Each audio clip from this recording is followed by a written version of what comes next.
네, 모두 발언하겠습니다.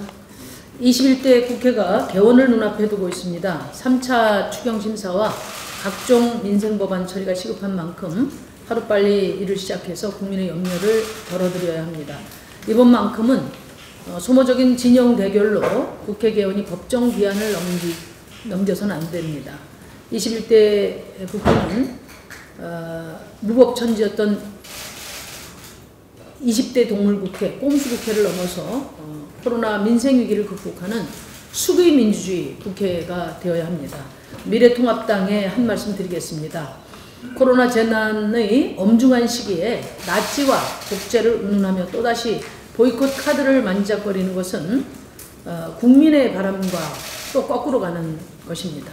20대 국회에서 드러난 습관성 보이콧이 21대 국회에 반복된다면 미래통합당의 존재는 국민에게 만성 비염과 같은 존재로 전락하게 될 수 있습니다.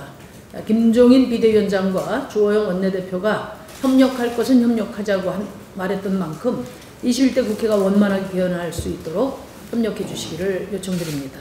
더불어민주당에게도 한 말씀 드립니다. 177석의 슈퍼여당이 된 만큼 협력 정치의 책임을 기꺼이 감당해야 합니다. 최근 상임위 독식, 야당을 뺀 개헌 강행 발언 등은 국회 개헌 전략일 수는 있으나 코로나 민생위기 극복에 앞장서야 할 집권 여당이 대결 정치로 나아가는 빌미를 줄 수 있습니다. 더불어민주당은 집권 여당의 독주가 독배가 될 수 있다는 점을 명심하고 책임 있는 협력 정치를 주도해서 개혁의 시간을 앞당기는 지혜를 발휘해 주기 바랍니다. 오늘 정부의 3차 추경안이 국회로 옵니다. 단일 추경안으로는 35조 3천억에 달하는 최대 규모입니다. 한 해에 세 번째 추경을 하는 것은 반세기 만이고 규모도 글로벌 금융위기 당시를 넘어섰습니다. 하지만 반드시 새겨야 할 것이 있습니다. 전례 없는 위기에는 전례 없는 대책으로 대응해야 합니다. 기존 틀에 박힌 방식으로는 코로나19 재난에 무너져 내리는 국민의 삶을 책임질 수 없습니다. 지금은 경제 전시 상황입니다. 우리 경제가 역성장의 위기에 처한 것도 외환위기 이후 처음 있는 일이고 2월과 4월 사이 취업자 수가 102만 명 감소해서 외환위기 충격을 넘어설 거라는 우려도 있습니다. 코로나19 민생 절벽에 대비하는 획기적인 대책만이 국민을 살리고 나라를 살릴 수 있습니다. 그런 점에서 이번 정부의 3차 추경안에는 코로나 위기 극복을 위해 가장 절실한 민생 대책 및 경제 대책 세 가지가 빠져 있습니다. 이에 대한 보완 심의를 요청합니다. 첫째, 국민의 소득 손실과 생계 위기 극복을 위해 2차 전국민 재난지원금 절실히 필요합니다. 1차 전국민 재난지원금 지급으로 소득이 없는 국민도 매출이 없는 중소상인들도 숨통을 틔울 수가 있었습니다. 하지만 1차 전국민 재난지원금 효과는 늦어도 6월 말이면 소진될 것으로 예상됩니다.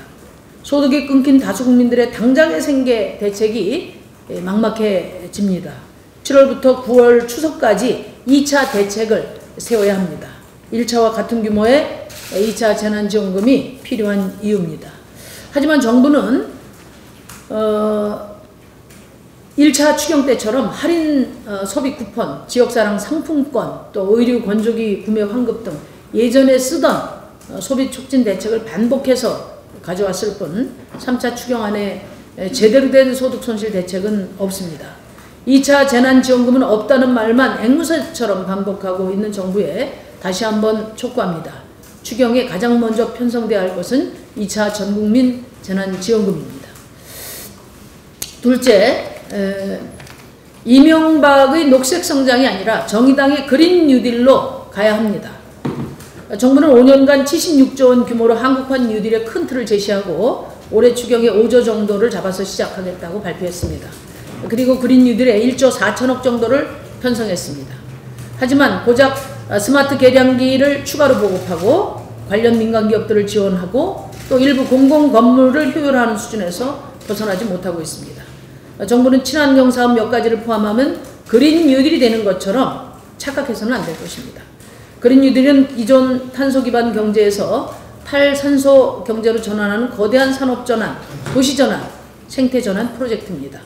국가가 공공투자를 통해 그린 뉴딜을 책임있게 선도해 나가야 합니다. 정부의 추경안에 포함된 그린 뉴딜은 이명박 정부의 녹색 성장의 재탕입니다. 확고한 목표 없이 이명박의 녹색 성장과 정의당의 그린 뉴딜 사이를 방황한다면 한국형 뉴딜은 1920년 SOC 투자를 확대해서 일자리 창출을 도모하는 낡은 회색 뉴딜 또는 대기업의 규제 완화, 소원 수리로 그칠 가능성이 있습니다. 세 번째는 전국민 고용보험제도 틀을 과감하게 혁신해야 합니다. 이번 추경의 3분의 1에 가까운 9조 4천억 원은 이미 발표한 고용유지 지원과 고용 안전망 강화 등에 투입되고 있습니다. 이런 대책들은 필요합니다. 그렇지만 고용보험제도가 자영업을 포함한 전체 경제활동 인구를 포괄하지 못한다면 그것은 임시 방편에 그칠 수밖에 없습니다. 문재인 대통령은 전국민 고용보험을 도입하겠다고 약속을 했는데 이번 추경에서는 겨우 가입 대상을 예술인과 특보까지 늘리겠다는 그런 수준입니다.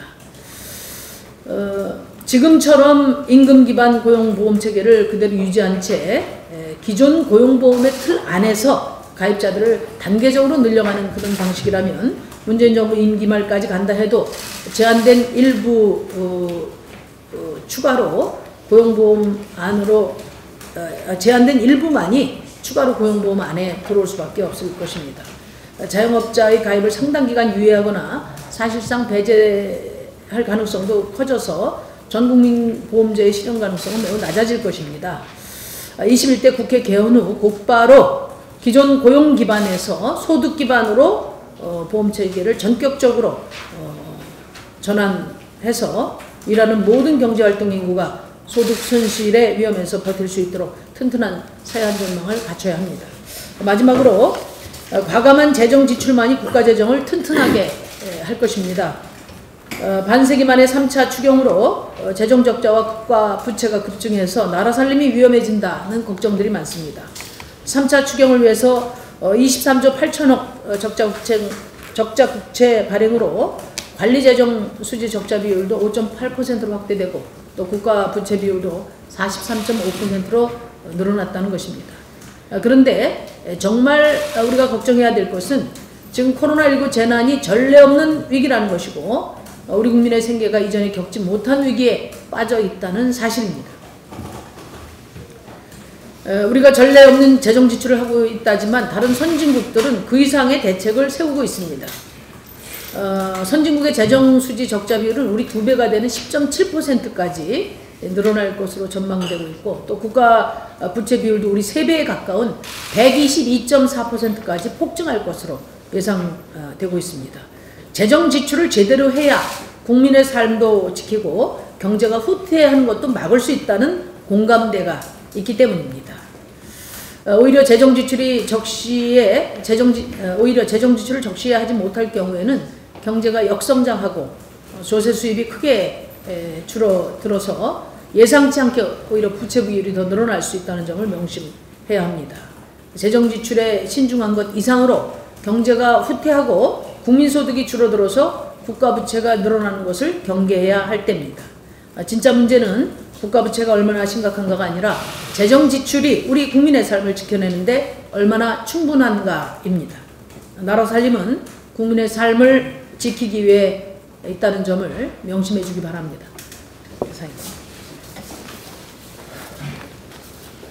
네, 모두 발언 드리도록 하겠습니다. 정의당은 지난 화요일 21대 국회 임시국회 소집을 요구했습니다. 여러 논란에도 불구하고 정의당이 임시국회를 열겠다고 한 이유는 단 한 가지입니다. 코로나19 민생위기 상황에서 국회 문을 빨리 열어놓고 극복을 위한 논의를 시작해야 한다는 판단입니다. 해고와 폐업이 예산일이 된 지 오래입니다. 5인 미만 사업장의 노동자가 무급으로 쉬는 날이 늘고 있고 문을 닫은 상점이 3월에만 6만여 곳에 달합니다. 이대로 방치해서는 안 됩니다. 국민을 지키는 일은 동의 여부가 있을 수 없고 협상 대상도 아닙니다. 국민에 대한 국회의 책임을 다하기 위해 정의당이 임시국회 소집을 요청한 것입니다. 국난이라고까지 표현되는 이 위기는 모든 정당이 참여해 슬기롭게 극복해야 합니다. 따라서 금요일에 예정된 본회의는 의장단 선출만을 위한 성격이어서는 안 됩니다. 이제 막 시작한 21대 국회의 첫 본회의는 원내 모든 정당이 코로나19 위기 극복을 위해 지혜를 모으는 시작이어야 합니다. 어느 하나가 참여하지 않은 채 본회의를 연다면 최악이라는 평가를 받은 20대 국회와 다를 바가 없습니다.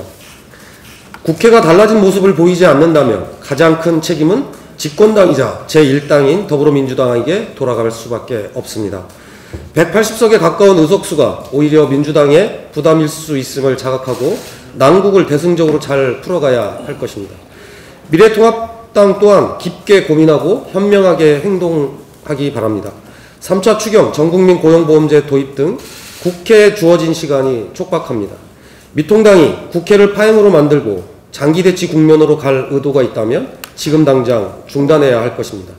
코로나19 위기 극복을 위한 21대 국회 첫 임시국회에 모든 원내정당이 참여할 수 있도록 거대 양당은 오늘 중 반드시 합의할 것을 촉구합니다. 이상입니다. 자, 잠깐만요. 제가 한 줄을 잘못 읽었는데요. 탄소를 타는 산소를 큰일 났다. 그린 뉴딜은 기존 탄소 기반 경제에서 탈탄소 경제로 대전환하는 거대한 산업전환, 도시전환, 생활전환 프로젝트입니다. 예, 주책위장 박원석입니다. 경영권 승계를 위해 삼성 바이오로직스 분식회계를 지시한 혐의를 받고 있는 이재용 삼성 부회장이 검찰수사 심의위원회 소집을 신청했습니다. 검찰수사 심의위원회는 국민적 의혹이 제기되거나 사회적 이목이 집중되는 사건에 대한 수사 계속 여부, 공소제기 또는 불기소 처분 여부, 구속영장 청구 및 재청구 여부, 공소제기 또는 사건의 수사 적정성, 적법성을 사회각계 위원들이 심의하는 기구입니다. 이미 검찰 수사를 통해 삼성바이오로직스 회계 분식이 경영권 승계를 위해 치밀하게 기획 실행됐다는 점이 밝혀졌고 관련자들이 구속 기소되는 등 법적 처분이 내려졌습니다. 또한 삼성과 같은 거대 기업에서 이재용 부회장의 지시 관여 없이 그와 같은 일이 일어날 수 없다는 것이 상식적 판단이며 이미 검찰이 관련 증거를 다수 확보한 것으로 알려졌습니다. 그런 점에서 이번 수사심의위원회 신청은 임박한 신병 처리를 피해보기 위해 언론을 동원한 여론전을 펴겠다는 의도의 다름 아닙니다.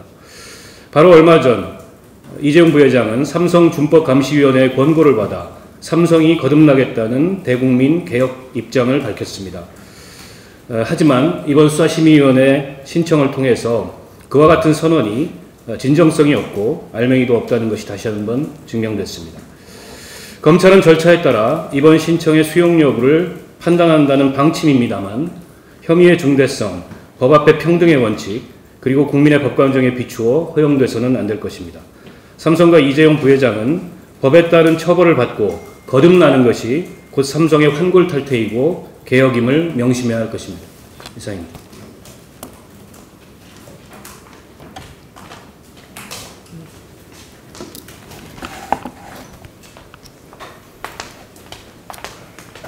정의당 생태에너지본부장 이현석입니다. 예. 내일 6월 5일은 유엔이 정한 환경의 날입니다. 환경의 날이 정해진 지 벌써 50년이 다 되어 가지만 우리의 환경은 처음 환경의 날이 정해지던 1972년보다 더 안 좋아졌습니다. 오늘과 내일 전국 각지에서는 환경의 날 행사가 계속 열리지만 그 행사가 열리는 것을 바라보고 있는 제 마음은 그렇게 편치 못합니다.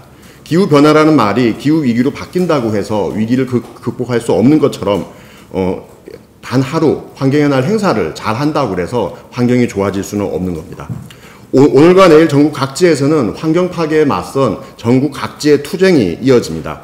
제주 제2공항 문제 해결을 위한 전국행동, 그리고 천안 일봉산 도시공원을 지키기 위한 주민투표가 곧 진행될 것이고, 그리고 전남 고흥에서는 비행성능 시험장 반대운동이 계속됩니다. 또한 경주 월성에 월성에 지으려고 하는 사용 후 해결료 저장시설 맥스터 건설 반대운동과 그리고 울산 북구에 그것을 막기 위한 주민투표, 그리고 경주에서 맥스터건설 반대를 위한 농성이 계속 이어지고 있습니다. 또한 전국 각지에서는 기후위기 극복을 위한 시민사회단체들의 다양한 행사가 오늘과 내일 진행됩니다. 모두 굉장히 중요한 사안입니다. 그리고 이들 사안들은 지금까지 굉장히 오랜 기간 동안 문제제기되었음에도 불구하고 계속 해결되고 있지 않은 그런 사안들입니다. 이런 것들에 지금 현재 정부는 더욱 목소리를 잘 듣고 시민사회단체들과 지역 주민들이 무슨 이야기들을 하는지 다시 한번 살펴봐야 될 것입니다. 저희 정의당은 이런 전국 각지에 있는 환경 사안에 대해서 더욱 적극적으로 연대하고 이들 문제가 해결될 수 있도록 더욱 열심히 함께 싸우겠습니다. 감사합니다. 여성부 분상 배국주입니다. 지난 20대 국회에서 방간대 개정의 구성요소를 동의역으로 개정한 입법안이 10개 이상 발의되었지만 모두 처리되지 못하고 폐기되었습니다.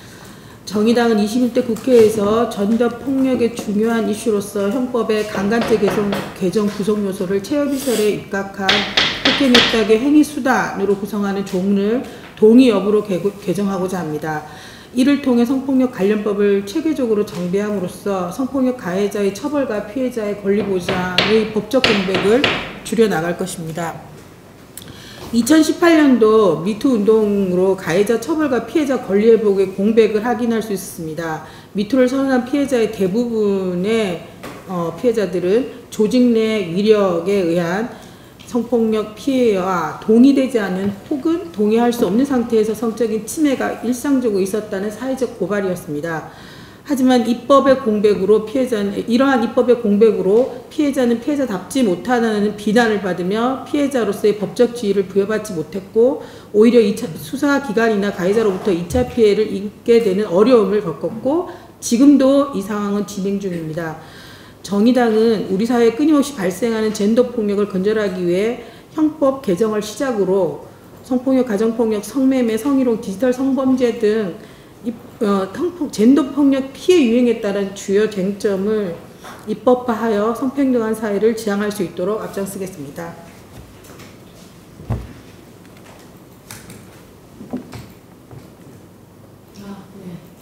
자, 모두 발언으로 마치겠습니다.